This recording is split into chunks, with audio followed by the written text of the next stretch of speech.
Good morning students, class 12th।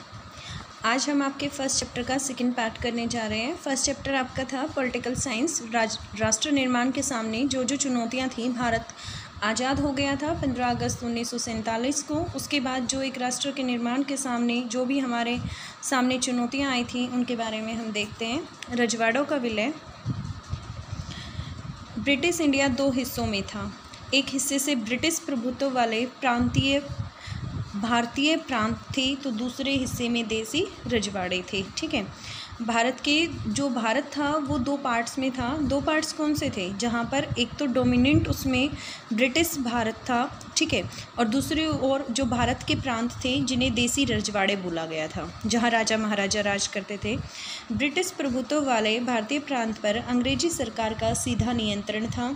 दूसरी तरफ छोटे बड़े आकार के कुछ और राज्य थे, इन्हें क्या कहा गया था? रजवाड़े बोला गया था। ठीक है, जहाँ सीधा नियंत्रण अंग्रेजी सरकार का था उसे ब्रिटिश प्रांत बोला गया था, और जहाँ जो छोटे बड़े आकार के कुछ अन्य राज्य रह गए थे उन्हें रजवाड़े कहा गया था।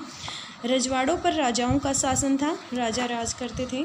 राजा ने ब्रिटिश राज की अधीनता या कहें कि सर्वोच्च सत्ता स्वीकार कर रखी थी, और इसके अंतर्गत वे अपने राज्य के घरेलू मामलों का शासन चलाते थे। ठीक है, राजा जो थे वो ब्रिटिश राज की उन्होंने अधीनता को स्वीकार कर लिया था, लेकिन जो घरेलू मामले थे उन पर शासन वो खुद चलाते थे। अंग्रेजी प्रभुत्व के अंतर्गत आने वाले भारतीय समाज के 1/3 हिस्से में रजवाड़े कायम थे। प्रत्येक 4 भारतीयों में से एक किसी न किसी रजवाड़े की प्रजा थी। प्रत्येक 4 में से किसी न किसी एक रजवाड़े की प्रजा थी। समस्या क्या थी वो देखते हैं भाई।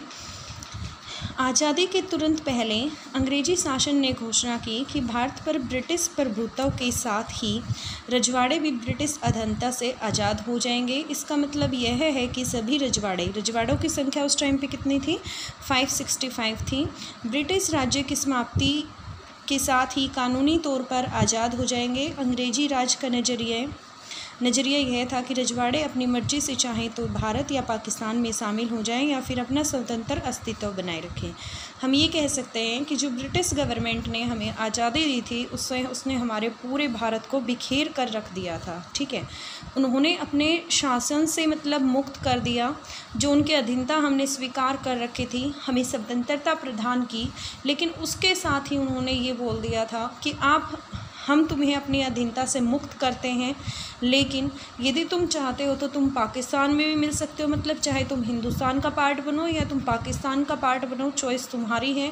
दूसरी बात ये, यदि तुम दोनों में से किसी भी देश का पार्ट नहीं बनना चाहते तो अपना स्वतंत्र राज्य, अपना स्वतंत्र देश की स्थापना भी कर सकते हो। ठीक है, यह अपने आप में बड़ी गंभीर समस्या थी।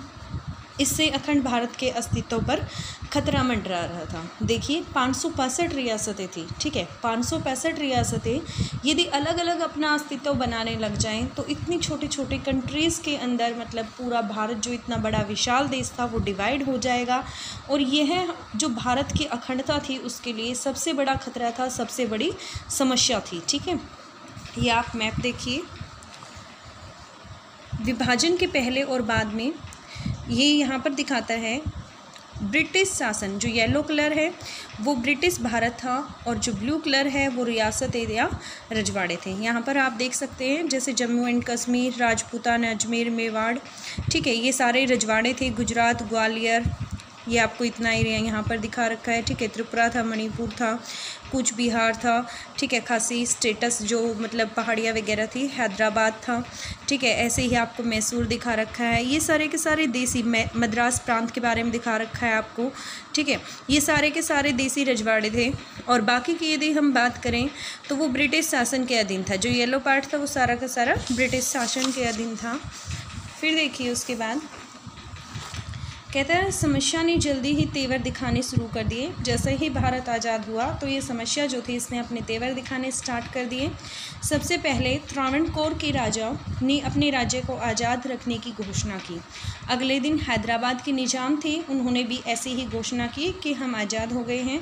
कुछ शासक मसलन भोपाल के नवाब विधानसभा में शामिल नहीं होना चाहते थे। रजवाड़ों के शासक के रवैये से यह बात साफ हो गई थी कि आज़ादी के बाद हिंदुस्तान जो है वो छोटे छोटे देशों की शक्ल में बंट जाने वाला था। लोकतंत्र का भविष्य अंधकार में जान पड़ रहा था। भारतीय स्वतंत्रता संग्राम का जो लक्ष्य था वो एकता और आत्मनिर्णय के साथ लोकतंत्र का रास्ता अख्तियार करना था। इसे देखते हुए यह स्थिति अपने आप में बड़ी विचित्र थी। अधिकतर रजवाड़ों में शासन अलोकतांत्रिक रीति से चलाया जाता था और रजवाड़ों के शासक अपनी प्रजा को लोकतांत्रिक अधिकार देने के लिए तैयार नहीं थे। ठीक है, अब देखिए सरकार का नज़रिया देखते हैं। ये थी रजवाड़ों की बात। जहां आज़ादी मिलते हैं उन रजवाड़ों के जो राजा थे, निजाम थे, उन्होंने यह घोषणा कर दी थी कि हमें आज़ादी मिल गई है और हमें आज़ाद, मतलब वो एक तरीके से बिल्कुल अलग रहना चाहते थे। और ये आज़ादी के तुरंत बाद ही उनके तेवर दिखने स्टार्ट हो गए थे। अब जो भारत की गवर्नमेंट थी उन्होंने क्या डिसीजन लिया, उनका क्या नज़रिया था, उनके पॉइंट ऑफ व्यू क्या थे, वो हम देखते हैं। कहता है छोटे बड़े विभिन्न प्रकार के देशों में बंट जाने की इस संभावना के विरुद्ध अंतरिम सरकार ने कड़ा रुख अपनाया। मुस्लिम लीग ने भारतीय राष्ट्रीय कांग्रेस के साथ इस कदम का विरोध किया, क्योंकि मुस्लिम लीग तो चाहती थी बंटवारे को। ठीक है, बंटवारे को चाहती थी तो उन्हें रजवाड़े यदि अलग स्वतंत्र रूप में नए राष्ट्र का निर्माण करें तो भी उन्हें कोई प्रॉब्लम नहीं थी। ठीक है, और इसीलिए वो जो भारतीय राष्ट्रीय कांग्रेस थी उसके इस डिसीजन के खिलाफ थे, इसके विरोध थे। लीग का जो मुस्लिम लीग थी उसका मानना था कि रजवाड़ों को अपनी मनमर्जी का रास्ता चुनने के लिए छोड़ दिया जाना चाहिए। ठीक है, इनके अकॉर्डिंग ये था कि यदि वो ये चाहें कि हम अलग रहना चाहते हैं तो अलग रहे, और ये यदि वो आपके साथ विलय करना चाहते हैं किसी भी, चाहे वो पाकिस्तान है चाहे वो हिंदुस्तान है, तो वो भी ठीक है। ठीक है, क्योंकि ये सिर्फ इतना चाह रहे थे कि रजवाड़े अपनी मनमर्जी से अपना रास्ता खुद चूज करें। रजवाड़ों के शासक को मनाने समझाने में सरदार वल्लभ भाई पटेल ने ऐतिहासिक भूमिका निभाई और अधिकतर रजवाड़ों को उन्होंने भारतीय संघ में शामिल होने के लिए राजी कर लिया। देखिए उस टाइम पे जो हमारे गृह मंत्री थे, होम मिनिस्टर थे, वो सरदार वल्लभ भाई पटेल थे, और इनकी जो मतलब भूमिका थी वो काफ़ी इम्पोर्टेंट थी, क्योंकि इन्होंने अधिकतर रजवाड़ों को भारतीय संघ में मिलाने के लिए राजी कर लिया था। आज यह आसान जान पड़ता है, लेकिन अपने आप में यह बड़ा जटिल काम था। इसके लिए बड़ी चतुराई और युक्तिपूर्ण पहलकदमी की ज़रूरत थी। मिसाल के तौर पर आज के उड़ीसा में ही तब 26 और छत्तीसगढ़ में 15 छोटे छोटे रजवाड़े थे। देखिए टोटल संख्या मैंने आपको बता दी। उस टाइम पे जो ये देसी रियासतें थी, रजवाड़े थे, ये 565 थे। ठीक है, जो आज हमें उड़ीसा स्टेट की यदि मैं बात करूँ तो उड़ीसा स्टेट के अंदर 26 ऐसे रजवाड़े थे, छत्तीसगढ़ में 15 थे। ठीक है, सौराष्ट्र में बात करूँ तो 14 थे, और छोटे रजवाड़ों की बात करूँ तो 119 थे। ठीक है, कहते हैं देसी रजवाड़ों की इस चर्चा से 3 बातें सामने आती थी। पहली तो यह है कि अधिकतर रजवाड़ों के लोग भारतीय संघ में शामिल होना चाहते थे। दूसरी बात यह है कि भारत सरकार का रुख लचीला था और वह कुछ इलाकों को स्वायत्ता देने के लिए तैयार थी, जैसे कि उसने स्वायत्ता स्वतंत्रता, मतलब एक तरीके से जो आपको भी पता है पहले जम्मू एंड कश्मीर में 370 आर्टिकल लागू हुआ था। ठीक है, और उसी के अकॉर्डिंग वहाँ का कॉन्स्टिट्यूशन, वहाँ का संविधान अलग था। तो ये हम ये कह सकते हैं कि जो भारत जो सरकार थी उसका जो रुख था वो काफ़ी लचीला था, और जो आम जनता वहाँ की थी वो भारत संघ में सम्मिलित होना चाहती थी। ठीक है, इसलिए उनको कन्विंस करना थोड़ा सा ईजी हो गया था।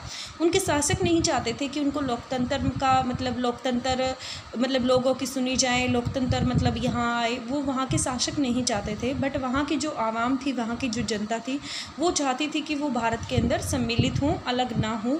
और कहता है वह कुछ भारत सरकार ने विभिन्नताओं को सम्मान देने और विभिन्न क्षेत्रों की मांगों को संतुष्ट करने के लिए यह रुख अपनाया।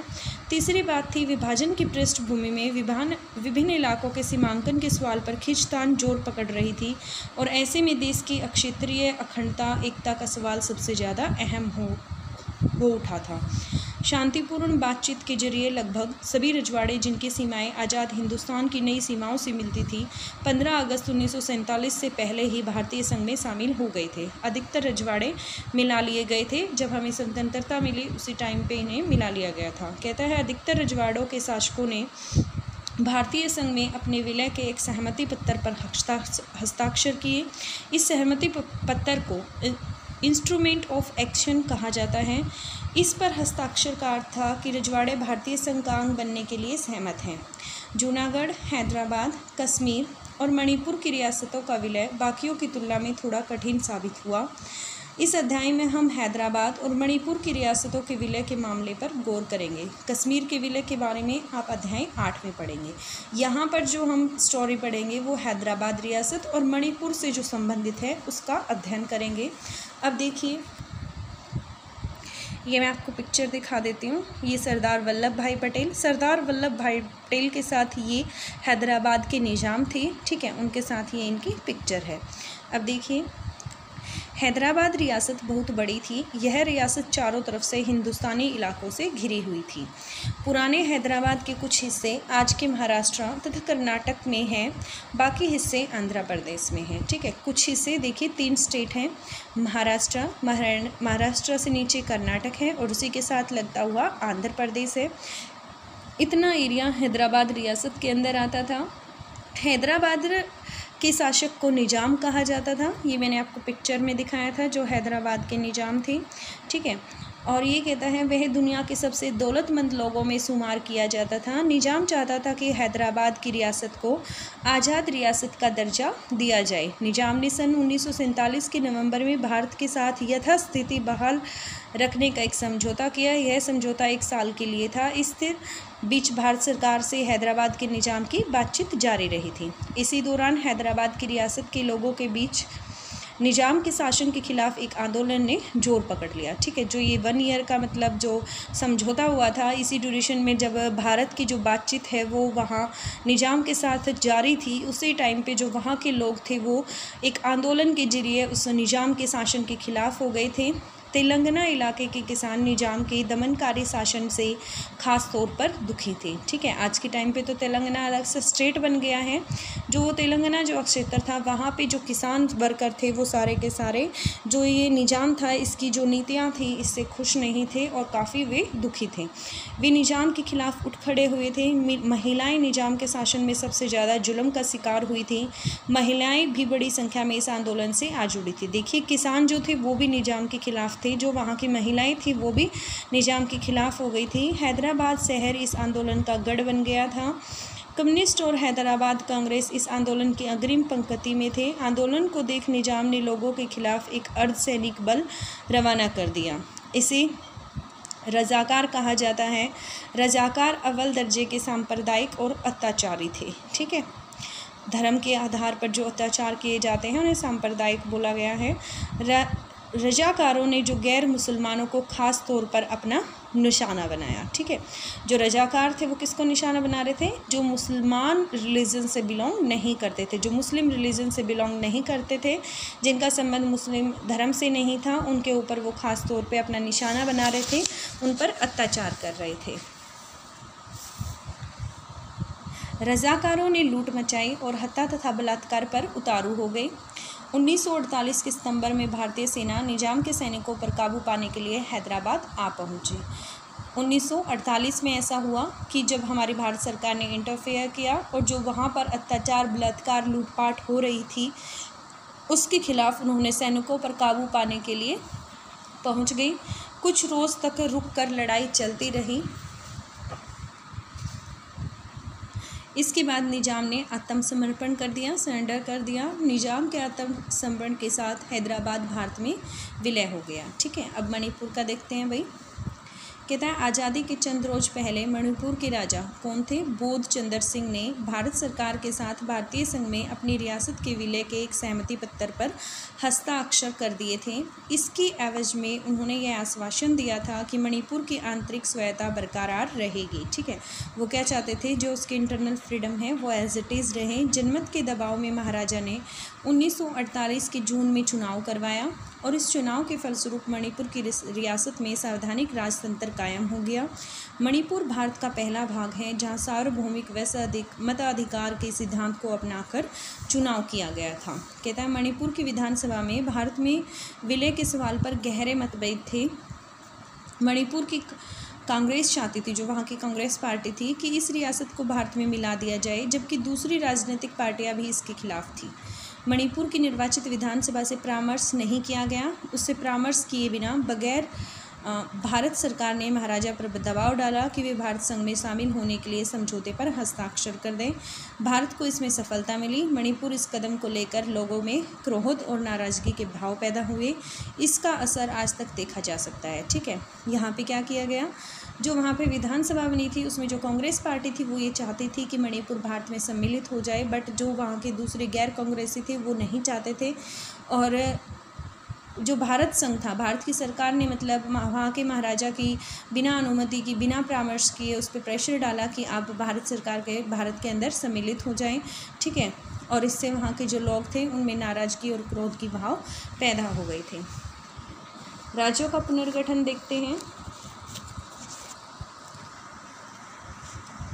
बंटवारे और देसी रियासतों के विलय के साथ ही राष्ट्रीय निर्माण की प्रक्रिया का अंत नहीं हुआ। भारतीय प्रांतों के आंतरिक सीमाओं को तय करने की चुनौती अभी सामने थी।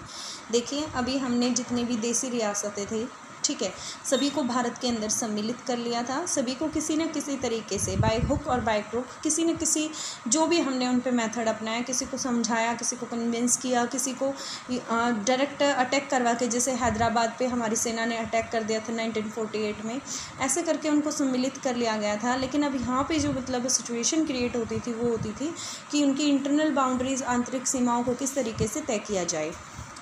यह में इस प्रशासनिक विभाजन का मामला न था। प्रांतों की सीमाओं को इस तरह तय करने की चुनौती थी कि देश की भाषाएं और सांस्कृतिक बहुलकता की झलक मिले, साथ ही राष्ट्रीय एकता भी खंडित ना हो, ठीक है। कहता है औपनिवेशिक शासन के समय प्रांतों की सीमाएं प्रशासनिक सुविधा के लिहाज से तय की गई थी। औपनिवेशिक शासन में जिस तरीके से भी मतलब वो प्रशासन कर सकते थे, उसी सुविधा के हिसाब से उनकी सीमा को तय किया गया था। यह ब्रिटिश सरकार ने जितने क्षेत्र को जीत लिया था उतना ही क्षेत्र एक अलग प्रांत मान लिया जाता था। प्रांतों की सीमा इस बात से भी तय होती थी कि किसी रजवाड़े के अंतर्गत कितना इलाका शामिल है। हमारी राष्ट्रीय सरकार ने ऐसे सीमांकन को बनावटी मानकर खारिज कर दिया। उसने भाषा के आधार पर राज्यों का पुनर्गठन का वायदा किया, ठीक है। जहाँ पर जिस भी लैंग्वेज की मेजॉरिटी होगी उसी के अकॉर्डिंग राज्यों का पुनर्गठन किया जाएगा। सन 1920 में कांग्रेस का नागपुर अधिवेशन हुआ था। याद रखना भाई, कांग्रेस का नागपुर अधिवेशन कब हुआ था? 1920 में हुआ था। दरअसल इसके बाद से ही इस सिद्धांत को भारतीय राष्ट्रीय कांग्रेस ने मान लिया था कि राज्यों का पुनर्गठन भाषा के आधार पर होगा। अनेक प्रांतीय कांग्रेस समितियों को भाषाई इलाके के आधार पर बनाया गया था, और जो ये समितियां हैं ब्रिटिश इंडिया के प्रशासनिक विभाजन को अपने कामकाज में नहीं बरतती थी। आज़ादी और बंटवारे के बाद स्थितियां बदली। हमारे नेताओं को चिंता हुई। देखिए, पहले कांग्रेस ने ये चीज़ मान ली थी कि जो राज्यों का पुनर्गठन है वो भाषा के आधार पर किया जाएगा, लेकिन बंटवारे के बाद जो थी वो सिचुएशन बदल गई, ठीक है। और हमारे नेताओं को चिंता हुई कि अगर भाषा के आधार पर प्रांत बनाए गए तो इससे अव्यवस्था फैल सकती है तथा देश के टूटने का खतरा भी पैदा हो सकता है। हमारे नेताओं को यह भी लगता था कि भाषावार राज्यों के पुनर्गठन से तथा दूसरी सामाजिक आर्थिक चुनौतियों को ध्यान भटक सकता है, जबकि देश की इन चुनौतियों की चपेट में है। केंद्रीय नेतृत्व ने इस मसले को स्थगित करने का फैसला लिया।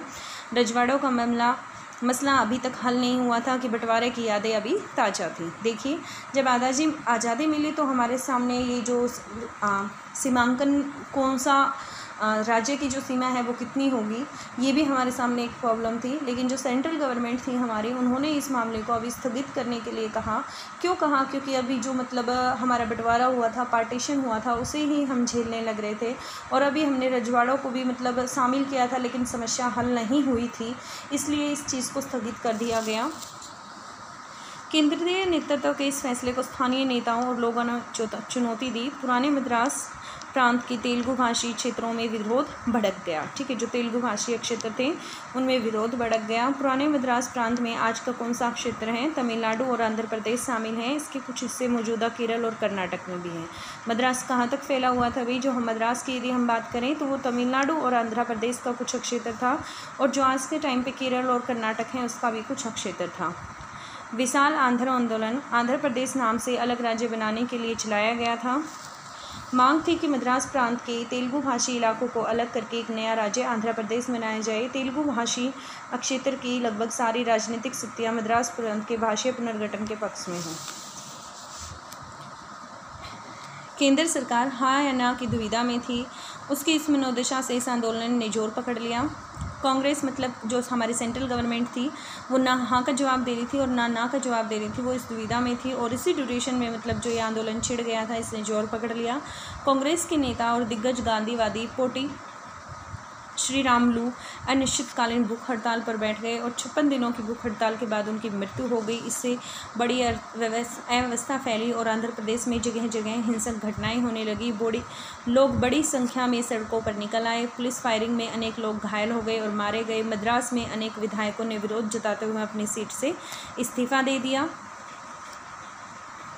आखिरकार 1952 के दिसंबर में प्रधानमंत्री ने आंध्र प्रदेश के नाम से अलग राज्य बनाने की घोषणा की। ठीक है, अब देखिए क्वेश्चन क्या आता है कि आपसे एक क्वेश्चन ये पूछा जा सकता है कि उनका नाम क्या था जिन्होंने मतलब 56 दिन की भूख हड़ताल की थी, या फिर मतलब जो तेलुगु भाषियों के लिए मतलब समर्थन कर रहे थे और हड़ताल पर बैठ गए थे, उनका नाम था श्री रामुलु था। ठीक है, और वो आंध्र प्रदेश की डिमांड कर रहे थे कि तेलुगु भाषियों के लिए एक अलग से आंध्र प्रदेश स्टेट होना चाहिए। दूसरी बात आपसे ये क्वेश्चन पूछा जा सकता है कि भाषा के आधार पर पहला राज्य कौन सा बना था या किस राज्य का निर्माण हुआ था, तो वो आंध्र प्रदेश स्टेट था। कब बना था? 1952 में बना था। ठीक है, ये दो क्वेश्चन इंपॉर्टेंट क्वेश्चन हैं, ये आपको पता होने चाहिए।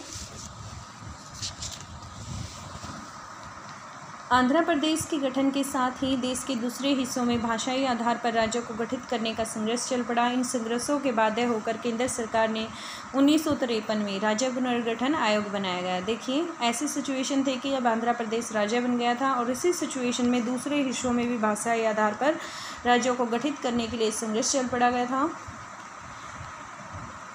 1953 में राज्य पुनर्गठन आयोग बनाया गया। इस आयोग का काम राज्यों के सीमांकन के मामले पर गौर करना था। इसने अपनी रिपोर्ट में स्वीकार किया कि राज्यों की सीमाओं का निर्धारण यहाँ बोली जाने वाली भाषाओं के आधार पर होना चाहिए। इस आयोग की रिपोर्ट के आधार पर 1956 में पुनर्गठन अधिनियम पास आउट हुआ। इस अधिनियम के आधार पर भारत में 14 राज्य तथा 6 केंद्र शासित प्रदेश बने।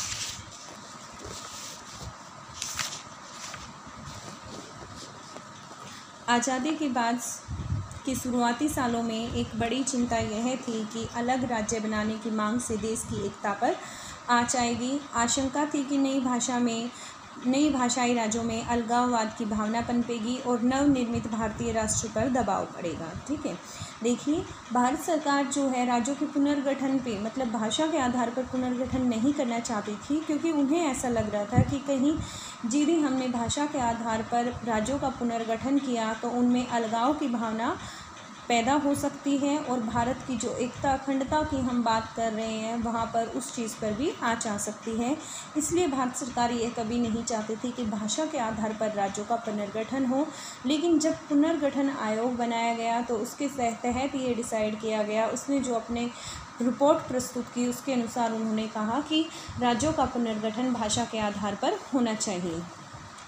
जनता के दबाव में आखिरकार नेतृत्व ने भाषा के आधार पर राज्यों का पुनर्गठन का मन बनाया। उम्मीद थी कि अगर हर इलाके के क्षेत्रीय और भाषाई दावे को मान लिया जाए तो बंटवारे और अलगाववाद के खतरे में कमी आएगी। इसके अलावा क्षेत्रीय मांगों को मानना और भाषा के आधार पर नए राज्य का गठन करना एक लोकतांत्रिक कदम के रूप में भी देखा गया। भाषावार राज्यों के पुनर्गठन की घटना को आज 50 साल से भी अधिक समय हो गया है। हम कहते हैं कि भाषाई राज्य तथा राज्यों के गठन के लिए चले आंदोलनों ने लोकतांत्रिक राजनीति और नेतृत्व की प्रकृति को बुनियादी रूप में बदला है। राजनीति और सत्ता की भागीदारी का रास्ता अब एक छोटे से अंग्रेजी भाषी अभिजात तबके के लिए नहीं, बाकियों के लिए भी खुल चुका है। भाषावार पुनर्गठन से राज्यों के सीमांकन के लिए एक समरूप आधार भी मिला। बहुतों की आशंका के विपरीत इससे देश नहीं टूटा। देखिए, एक्सपेक्टेशन ये थी कि कहीं देश बिखर ना जाए, ऐसे यदि राज्यों का गठन किया गया, बट ऐसा कुछ नहीं हुआ। इससे डेमोक्रेसी को, लोकतंत्र को एक तरफ से बढ़ावा मिला, क्योंकि लोकतंत्र के अंदर ही ये होता है कि लोगों की बातों को मानना, लोगों की बातों को सुनना, उनकी अनुपालना करना। ठीक है, इसके विपरीत देश की एकता और भी ज़्यादा मजबूत हो गई। सबसे बड़ी बात यह है कि भाषावार राज्यों के पुनर्गठन से विभिन्नता के सिद्धांत को स्वीकृति मिली। जब हम कहते हैं कि भारत ने लोकतंत्र अपनाया तो इसका सीधा सा मतलब इतना भर नहीं है कि भारत में लोकतांत्रिक संविधान पर अमल होता है अथवा भारत में चुनाव करवाए जाते हैं। भारत के लोकतांत्रिक होने का बृहत्तर अर्थ है, लोकतंत्र को चुनने का अर्थ था विभिन्नताओं को पहचानना, उन्हें स्वीकार करना। ठीक है, लोकतंत्र का मतलब सिर्फ इतना नहीं था कि भारत के अंदर मतलब चुनाव करवाए जाएंगे। ठीक है, इतना छोटा मतलब इसका नहीं था। इसका मतलब ये था कि जो भारत में इतनी सारी डाइवर्सिटी है, रिलीजन अलग है, लैंग्वेज अलग है, उन्हीं विभिन्नताओं को एक्सेप्ट करना। विभिन्नताओं में आपसी विरोध भी हो सकते हैं। दूसरे शब्दों में कहें तो भारत में लोकतंत्र की धारणा विचारों और जीवन पद्धतियों की बहुलता की धारणा से जुड़ी है। आगे के दिनों में अधिकतर राजनीति इसी दायरे में चली। ठीक है, अब हम इस चैप्टर के क्वेश्चन आंसर करेंगे, वो हम नेक्स्ट वीडियो के अंदर करेंगे। ठीक है, आप भी ट्राई करना एक बार।